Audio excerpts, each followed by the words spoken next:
Baik, assalamualaikum warahmatullahi wabarakatuh. Di video ini saya akan membahas mengenai pertemuan sesi 3 yang kemarin eee, agak sedikit terganggu oleh koneksi internet ya, dan cuaca karena hujan cukup besar gitu ya, jadi koneksi internetnya juga jadinya jelek gitu ya, sehingga pembahasan saya jadi putus-putus. Oleh karena itu saya akan membuatkan video tutorialnya. Mudah-mudahan tidak mengurangi esensi proses pembelajaran lah ya. Baik, saya coba share dulu. Saya coba share. Ya, minggu lalu kita membahas mengenal layar Windows ya. Jadi di mengenal layar Windows ini, saya sudah membahas bagaimana Anda sudah mulai menggunakan eee, lembar kerja ya. Lembar kerja yang ada di sini, ini sudah Anda coba ya. Saya akan coba bahas lanjutannya ya. Pertama yang ini, memodifikasi view. Jadi misalkan kita sudah memasukkan datanya ya. Misalkan kemarin saya sudah masukkan di sini ada data produk, di sini data produk ya. Terus saya juga sudah eh, membahas mengenai tugas yang minggu lalu ya. Jadi di sesi ini saya akan coba bahas dulu materi yang lanjutannya. Yang pertama adalah kalau misalkan Anda ingin melakukan memodifikasi view ya, atau memodifikasi format dari tampilan tabel atau data yang ada sekarang sedang audit gitu ya. Anda cukup tekan tombol A ini ya, ini change font ya. Di sini Anda bisa rubah apa saja yang Anda mau rubah, ada header-nya, ada judulnya saja ya, ini bagian atasnya ini, ada datanya bagian bawahnya, ada semuanya ya, totalnya jadi bagian totalnya, atau ada keseluruhan juga semuanya datanya berubah. Contoh misalnya saya pilih yang all, terus misalkan saya ganti menjadi Broadway misalkan gitu ya. Regular ukurannya 12. Saya klik OK, nanti dia berubah gitu ya. Jadi Anda silakan nanti kalau misalkan perlu dirubah ya Anda tinggal pilih saja gitu ya. Tapi usahakan tentu tampilan datanya ketika Anda pilih font ya, pilihlah font yang jelas gitu ya, font yang mudah dibaca gitu ya. Misalkan saya pakai yang Calibri sajalah gitu ya. Nah, seperti ini.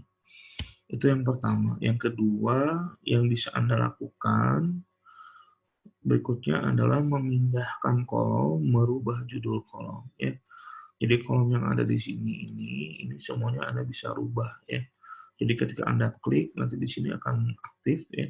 Tapi ketika Anda tidak klik kolomnya, ini nanti akan mati ya. Di sini untuk menambahkan kolom baru, misalkan contohnya pas kita ketemu di sesi yang lalu, di sesi 3 yang lalu, misalkan kita menghitung gitu ya, menghitung membandingkan antara eh, minimal order quantity dengan misalkan reorder level gitu ya, sehingga muncul nilai ini ya. Nah, sehingga muncul nilai ini quantity reorder ya, cek quantity reorder. Nah, ketika ini kita hilangkan, kita hapus. Nah, ini kita hapus. Nah, kita bisa menambahkan kembali dengan cara klik tambah.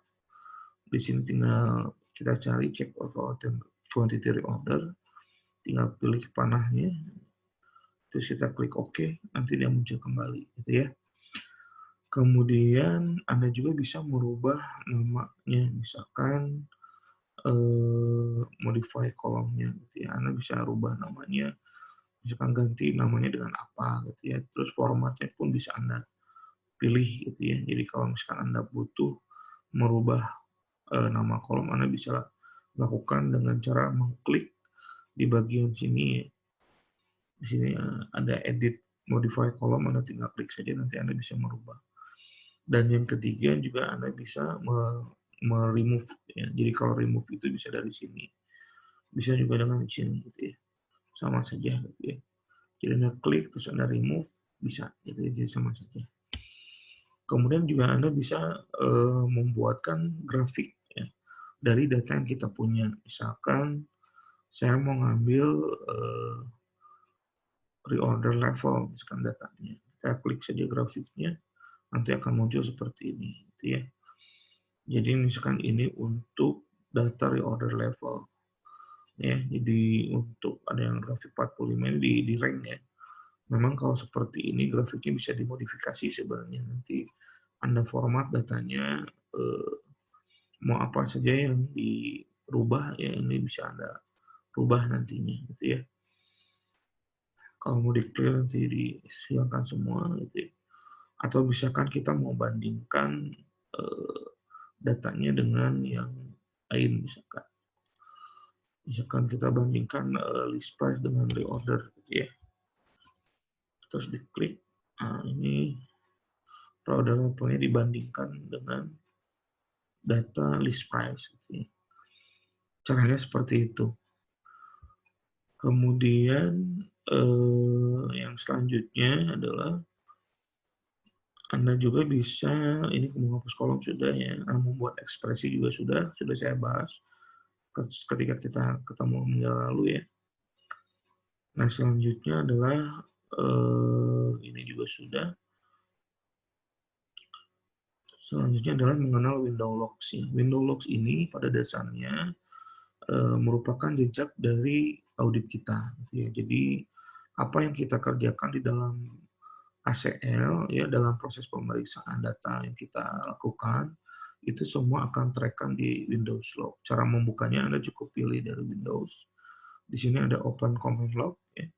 Jadi setiap apa yang kita kerjakan nanti akan muncul di sini. Ya. Ini ada beberapa pilihan ya. Jadi yang pilihan pertama ada log file. Maka kalau log file ini Anda akan menampilkan seluruh aktivitas yang Anda sudah pernah lakukan di dalam ACL ya, atau di dalam proyek ACL yang sedang aktif. Kemudian ada pilihan comment. Nah ini yang berhubungan dengan action-action yang sudah Anda kerjakan. Ya. Terus result ini berhubungan dengan hasil dari action-action yang sudah Anda kerjakan. Dan yang terakhir adalah last result. Last result ini adalah aktivitas terakhir yang sudah Anda kerjakan. Ya. Ini yang nanti akan ditandai dengan jam dan waktu. Ya. Jam dan tanggal maksudnya, sorry. Nah, kelebihan dari Windows Log ini, selain kita mencatat semua aktivitas rekam pemeriksaan kita, gitu ya, kita pun bisa menambahkan komen ya, dengan tujuan bahwa pemeriksaan kita ini diberikan justifikasi, diberikan keterangan tujuannya apa, misalkan ya. Misalkan contoh kita, saya ulang lagi, misalkan saya mau mencek yang apa ya, yang ganda lah ya, yang ini. Misalkan kita mau mengecek apakah ada produk ID yang ganda ya, yang minggu lalu kita sudah coba ya, atau misalkan yang contoh yang lain lah, misalkan kita ingin membandingkan antara standar cost dengan list price gitu ya. Nah, ini misalkan kita buat kolom baru ekspresi, kita bandingkan misalkan standar cost-nya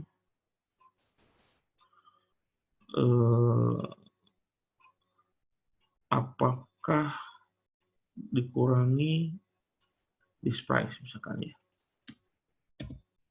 kurangi list price.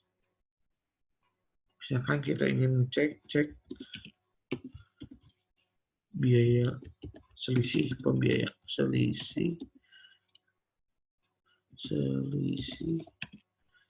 biaya dan nilai jual. Oke. Ini tipenya ya, kemarinnya belum dirubah ya. Misalnya kita rubah dulu lah tipenya ya. Sebentar. Saya rubah dulu. List price-nya saya ubah jadi print ya, kita coba ubah jadi print. Terus standar costnya juga saya rubah jadi print. Oke, sekarang kita coba hitung ya, walaupun ini ada perubahan formatnya, tapi kita asumsikan aja bahwa ini dikali sekiannya gitu ya, dikali 10, dikali, kalau tadi 13,5 berarti dikali 1000-nya ya gitu ya. Yang penting kita coba lihat perbandingannya, intinya kita ingin mencari tahu bahwa biaya ini harus lebih kecil ya. Cuman kalau seperti ini 16,5 ya. Coba kita edit lagi coba. Kalau seperti ini malah jadi ini, jadi beda ya.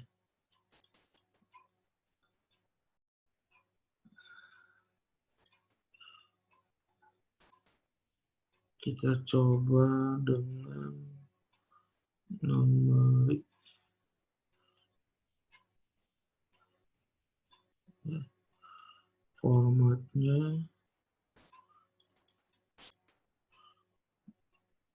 yang ini aja ya. Terus list price dengan standar cost ya. Numerik kita coba ya, dengan numerik.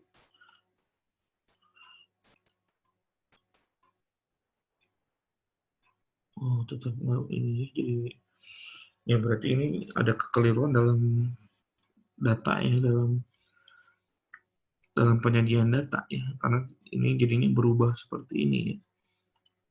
Kita coba balikin lagi ke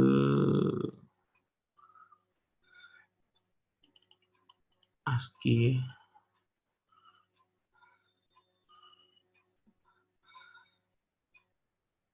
ASCII list price juga ke ASCII.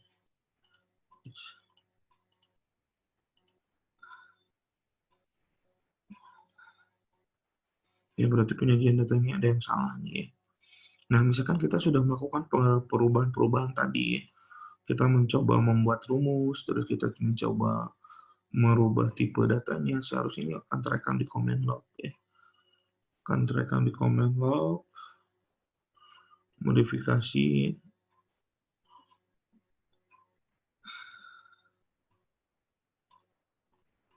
ini in the format ya, supplier format, file for the field, supplier in the formatnya.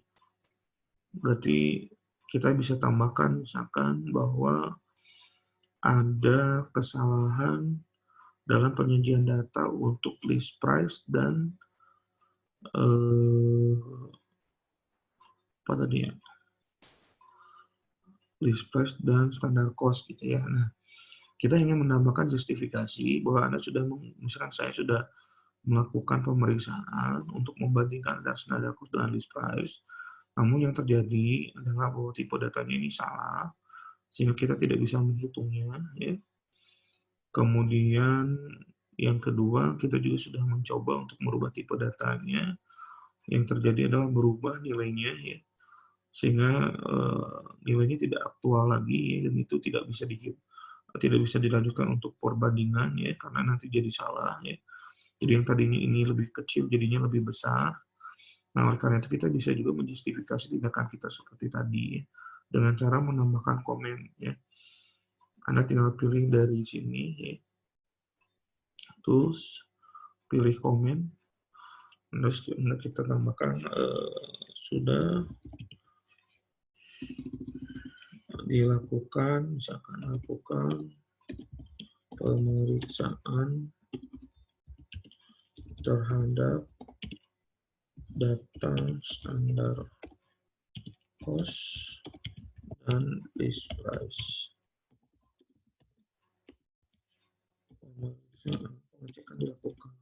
Pengecekan dilakukan dengan cara mencari selisih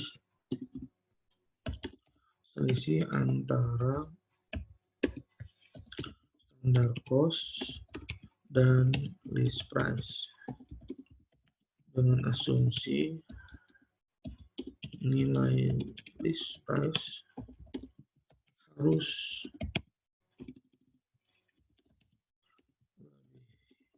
besar daripada standar cost. Namun setelah dilakukan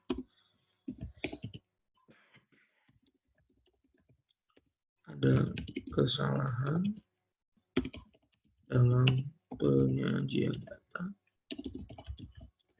sehingga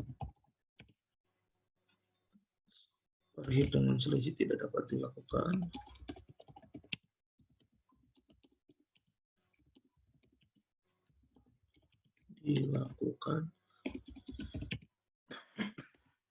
Dan itu jika di-convert ke tipe saya minum dulu.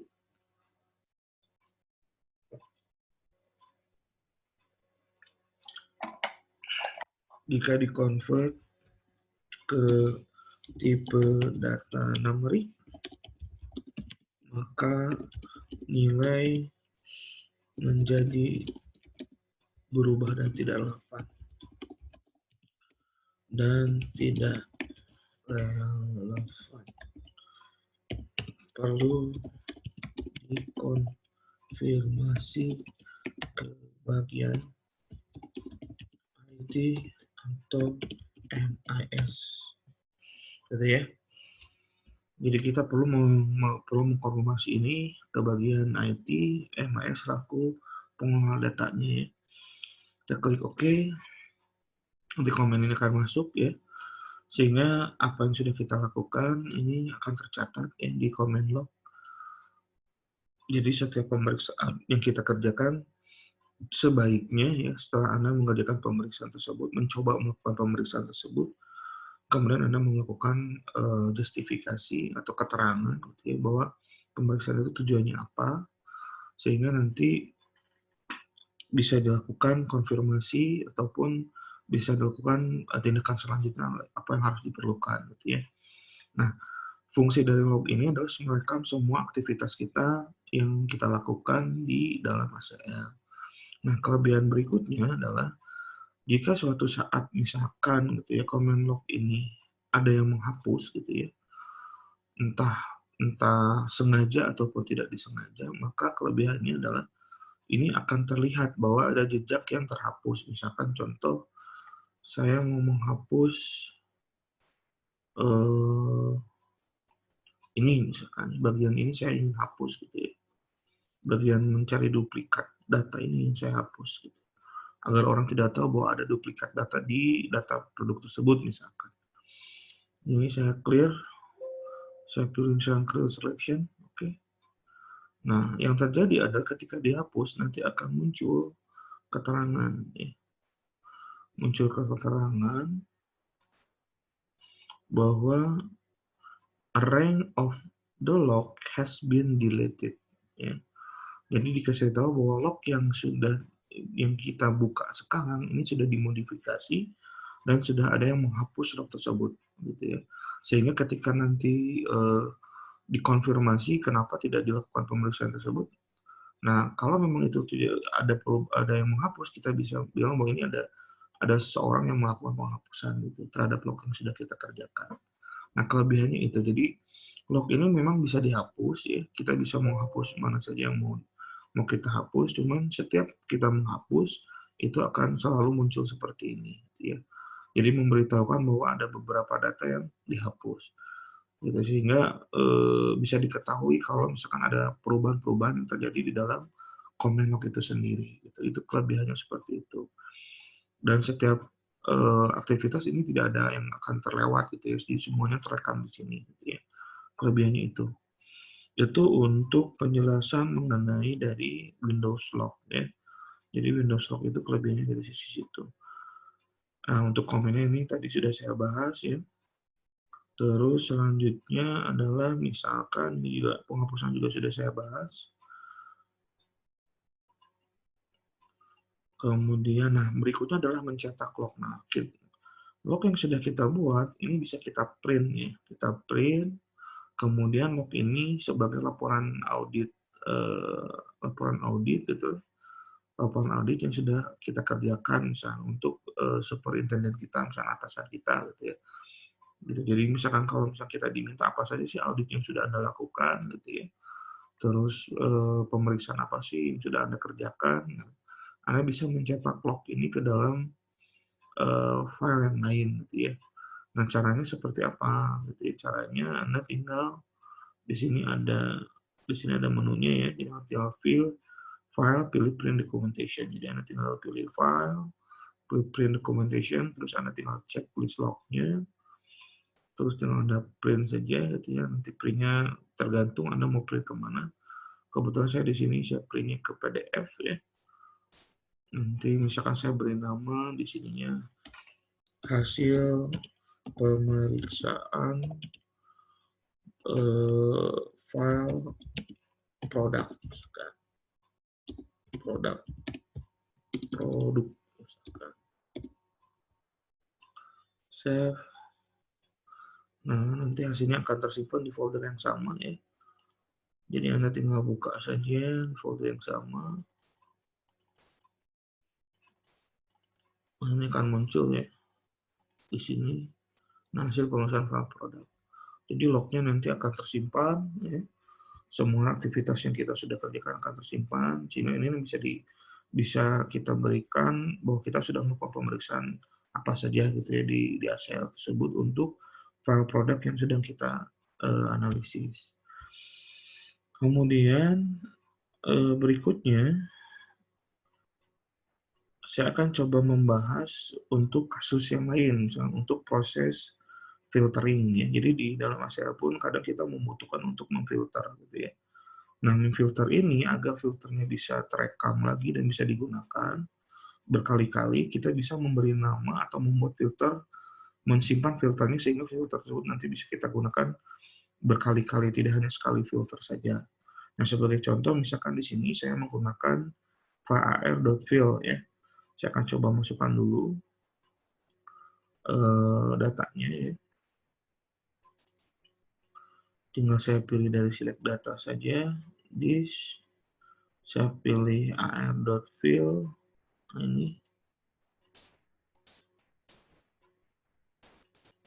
ini tinggal rubah saja ya pembagiannya seperti ini. Kita tambahin sesuai dengan deskripsinya. Ya, customer info, invoice date, to date ya. Customer info, invoice maksudnya. Kemudian invoice date, due date, invoice date, kemudian due date. Selanjutnya adalah referensi number. Ini berikutnya adalah trans type ya, tipe transaksi.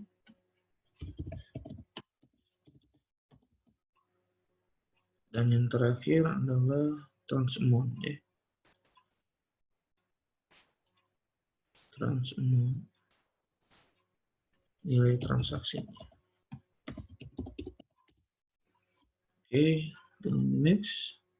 Finish. Oke. Nah, misalnya kita sudah membuka file ar.fill ini ya, kondisi payable. Nah, misalkan saya akan melakukan filter untuk tipe transaksi. Nah, di mana filter ini bisa kita gunakan berkali-kali gitu ya. Kalau kita misalkan cuma seperti ini saja, terus trans type sama dengan cn gitu ya.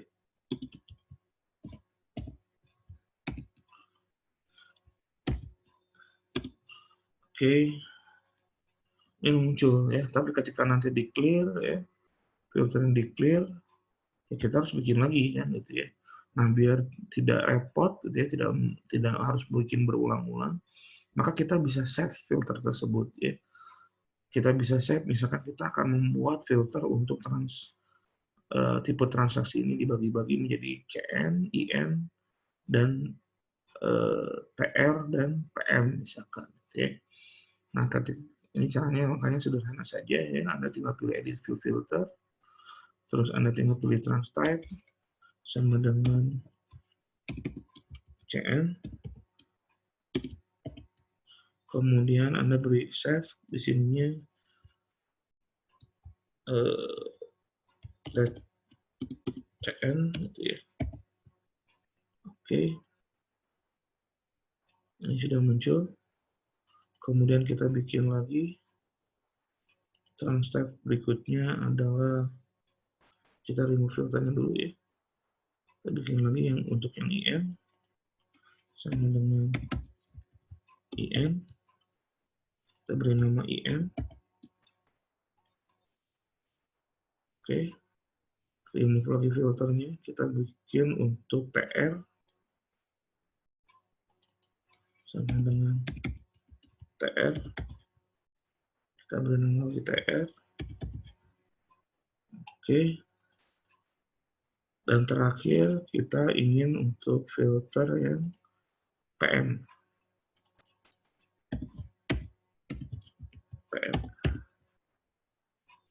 Kita beri nama PM. Oke. Nah, filter-filter yang sudah kita buat, kita sudah simpan ya, sehingga ketika kita butuhkan kembali, ini cukup kita lakukan filter, tinggal kita pilih, misalnya kita mau filter yang mana, CN misalkan. Oke, nanti otomatis langsung berubah.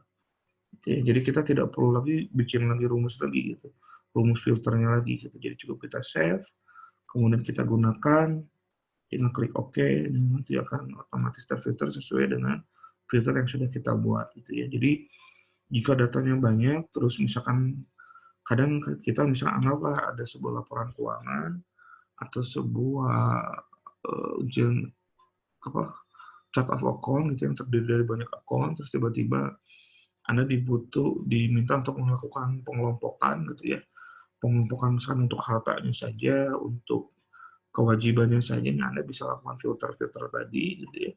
Kemudian ketika nanti dibutuhkan, ya Anda tinggal klik saja nama filternya apa gitu ya. Kemudian Anda tinggal lakukan analisis terhadap data tersebut. Ini akan jauh lebih memudahkan dibandingkan kita harus bikin lagi filter lagi, bikin lagi filter lagi gitu ya. Itu kelebihannya seperti itu ya. Karena kan untuk akuntansi sendiri, untuk cara lokal bisa bermacam-macam. Misalkan kita mau memfilter akun harta, berarti kode akunnya dari 1 sampai apa, misalkan gitu ya.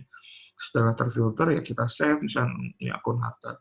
Ketika nanti disuruh sama atasan Anda gitu ya sebagai senior auditornya gitu ya, silakan Anda coba lakukan pemeriksaan terhadap akun harta, ya Anda tinggal filter, terus Anda tinggal cek gitu ya, tinggal nanti bisa ditambahkan kolom baru untuk proses pengecekan entah apa gitu ya, atau misalkan Anda cek nilai apakah datanya ada yang ganda gitu ya seperti kemarin gitu ya, atau sebagainya gitu ya. Itu sangat memudahkan nantinya ke depannya seperti itu.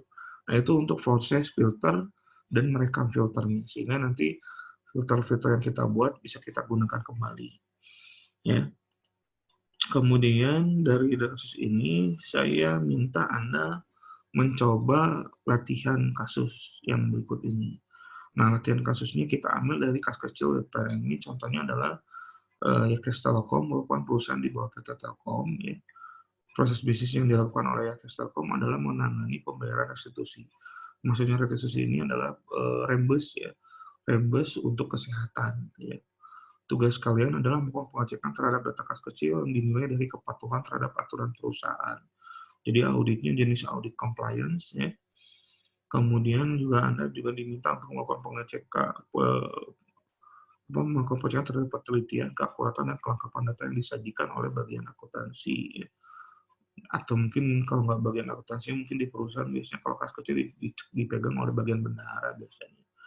Adapun data yang harus kalian audit adalah kas kecil.prn yang telah disediakan oleh akuntansi. Nah, keterangan tambahannya, berdasarkan perhitungan fisik saldo terakhir, kas kecil per tanggal 31.05.2011 adalah 3.090.000.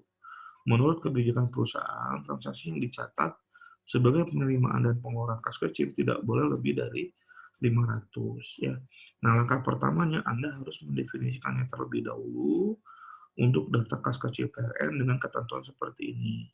Kemudian Anda melakukan pemeriksaan-pemeriksaan yang mungkin bisa Anda lakukan, atau Anda mencoba mencari anomali lagi seperti di sesi 2 untuk file produk gitu ya. Tapi sebagai acuannya adalah ini gitu ya. Berarti Anda harus mengecek apakah betul tidak bahwa kas kecil ini semuanya transaksinya tidak melebihi dari 500.000. Terus apakah betul tidak kas kecil ini sudah disajikan secara akurat dan lengkap gitu ya. Dan apakah betul nggak nilai fisiknya saldo terakhirnya dengan nilai yang tercatat itu benar, nilainya sama gitu ya. Nah, Anda silakan coba lakukan audit ya, melakukan pemeriksaan untuk mencari anomali-anomali tersebut.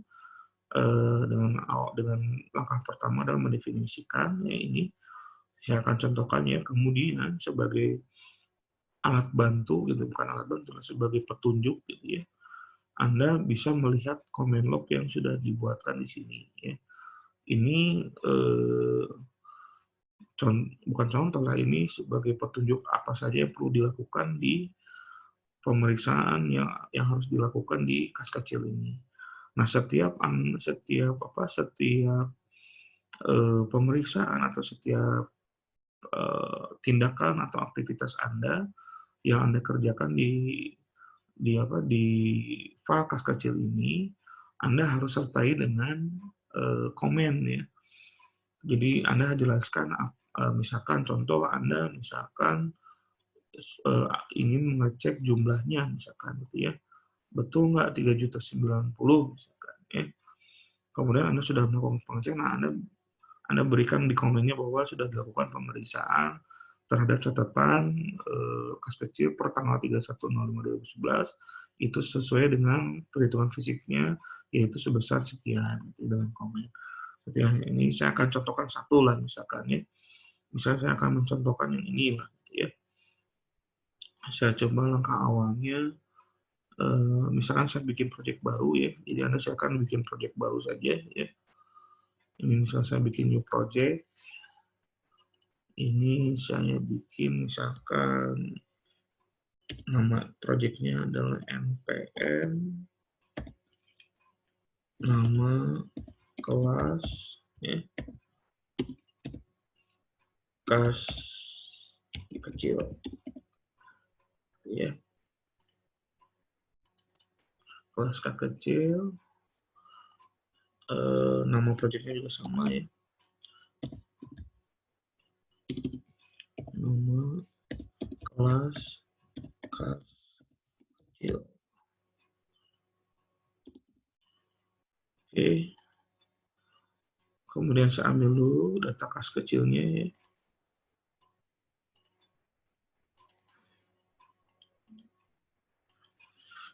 Nah, kita edit dulu data kas kecilnya. Kemudian kita masukkan yang pertama adalah tanggal transaksi, nomor bukti, ini tanggal transaksi.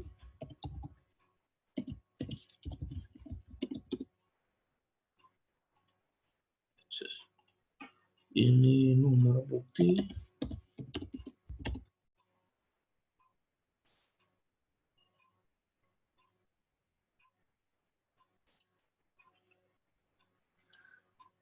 Keterangan. Yang ini kas masuk dan kas keluar. Yang ini kas keluar. Terakhir adalah saldo akhir ya.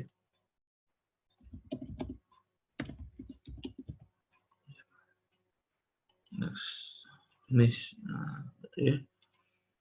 Nah, berarti datanya sudah masuk ya.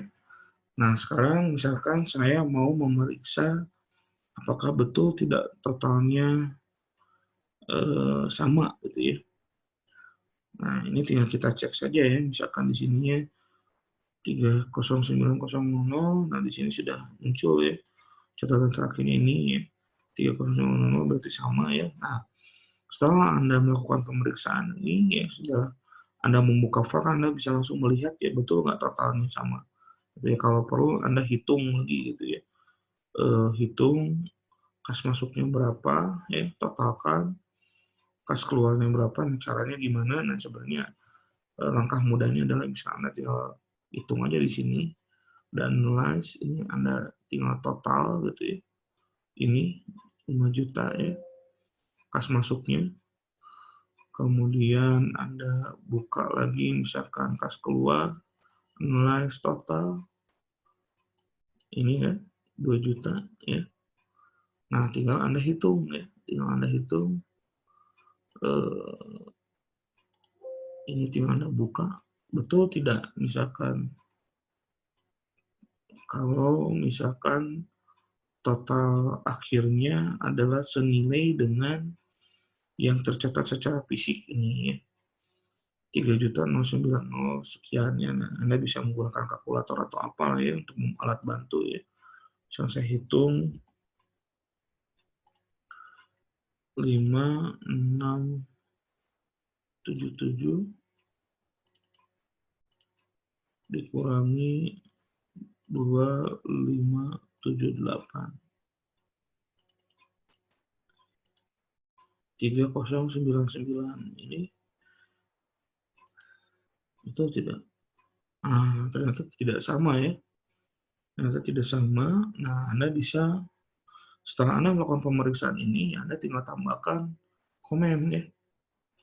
Jadi ya, misalnya komennya adalah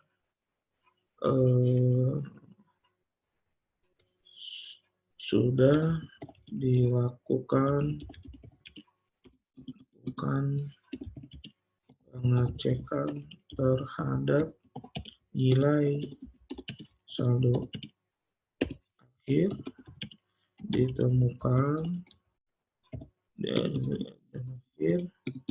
bahwa dapat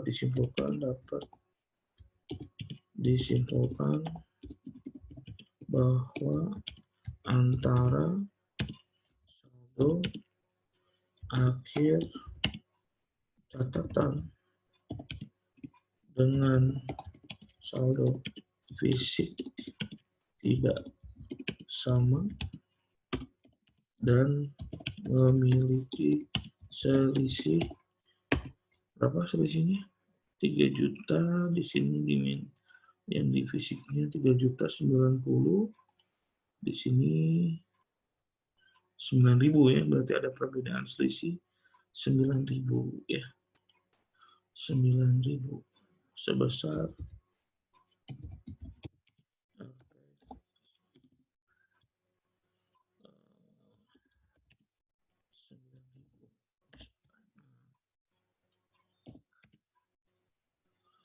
dapat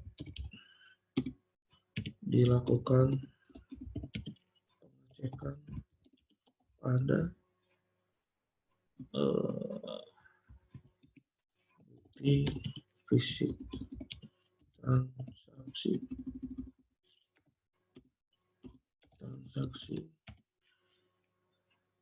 kas kecil untuk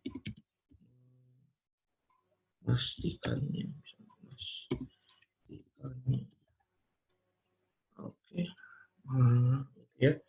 Jadi setiap pengecekan, setiap tindakan Anda gitu ya, yang berhubungan dengan pengecekan kas kecil itu selalu ditutup dengan komen gitu ya. Jadi komen ini tujuannya adalah untuk memberitahu Anda melakukan apa saja gitu, tujuannya apa gitu. Bahkan mungkin Anda juga memberikan rekomendasi atau saran perlu dilakukan apa gitu ya. Seperti ini dapat dilakukan pengecekan pada bukti fisik transaksi kas kecil untuk memastikannya misalkan. Nah, silakan Anda kerjakan tugas ini ya untuk mencari anomali-anomali yang lain yang ada di dalam data kas kecil ini ya.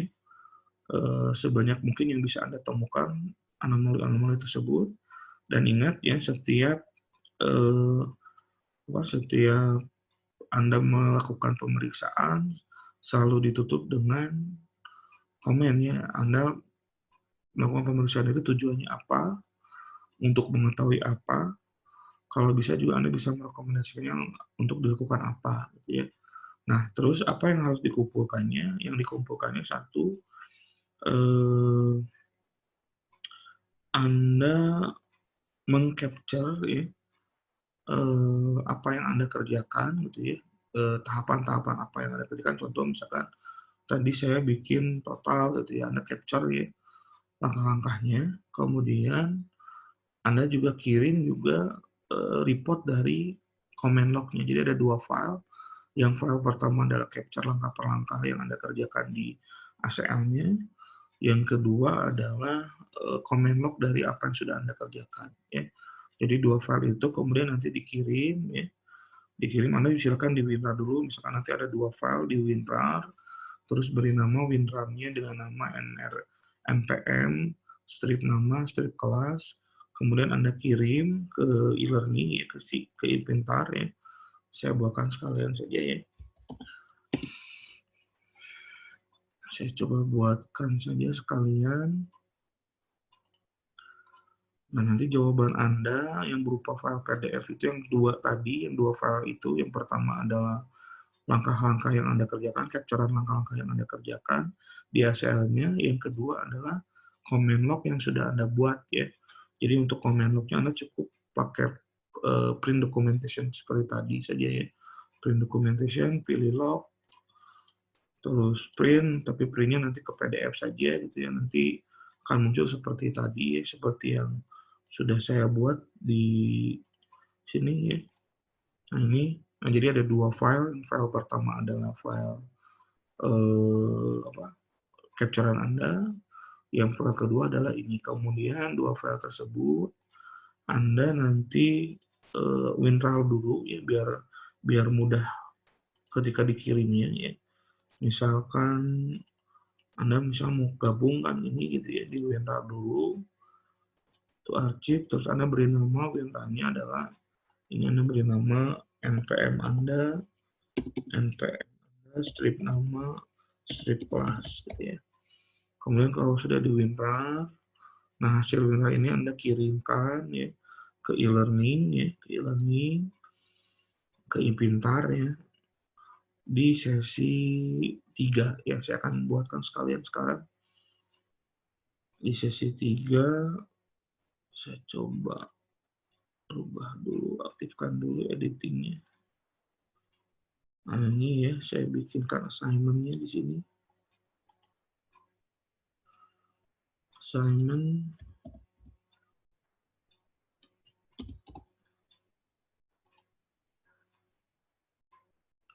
Oke, pengumpulan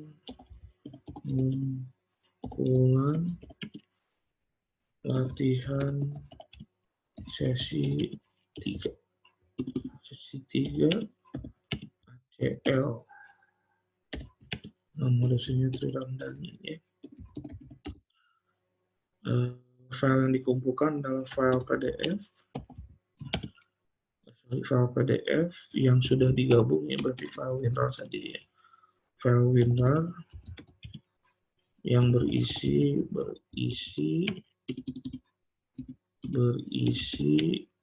file PDF 1, PDF capture dari langkah pengerjaan di ACL. Yang keduanya adalah PDF comment log ya, comment log yang ada di ACL. Pengumpulan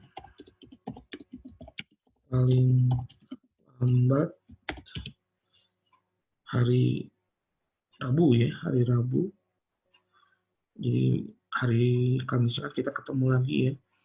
Jadi hari Rabunya harus sudah terkumpul, sehingga saya bisa lihat-lihat dulu jawaban Anda seperti apa gitu ya. Biar nanti bisa kita bahas bareng-bareng lagi ya. Tanggal 24, tanggal 24 Juni 2021 jam 12 siang ya. Jam 12 siang. Ya, jam 12 siang. Ya, saya coba setel dulu. Ini saya setting dulu. Saya buka tanggal 19, berarti ini tanggal berapa tadi ya? Tanggal 2, Rabu ya, tanggal 23 ya, salah ya. Tanggal 23. Tanggal 23 jam 12 siang ya. Cut off-nya juga sama ya, tanggal 23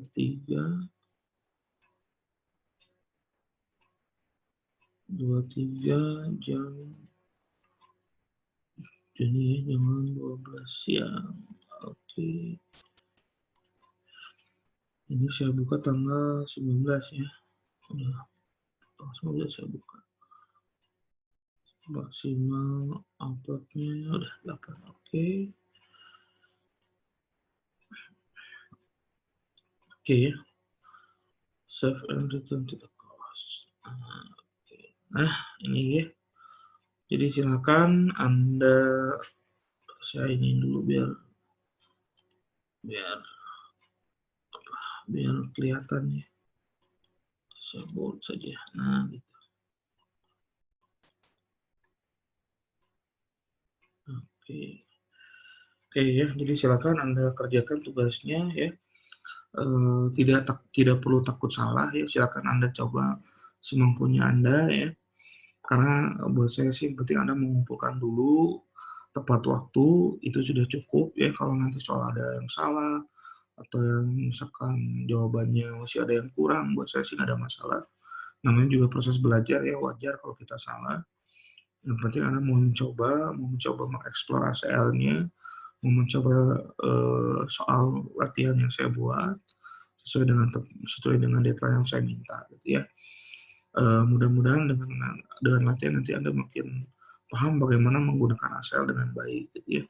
Nah, demikian video tutorial pengganti sesi 3 yang terkendala oleh koneksi. Mudah-mudahan bermanfaat ya. Silakan dicoba tugasnya. Saya yakin Anda pasti bisa ya. Boleh Google, boleh baca-baca lagi di file PDF yang sudah saya berikan, atau Anda coba explore sendiri saja gitu ya. Sambil kerja kelompok juga silakan, nggak ada masalah. Yang penting Anda bisa ngirim tugasnya tepat waktu, paling telat tanggal 23 Juni 2021, hari Rabu ya. Hari Rabu jam 12 siang. Ya.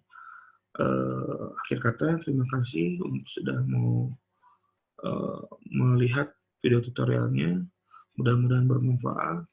Assalamualaikum warahmatullahi wabarakatuh.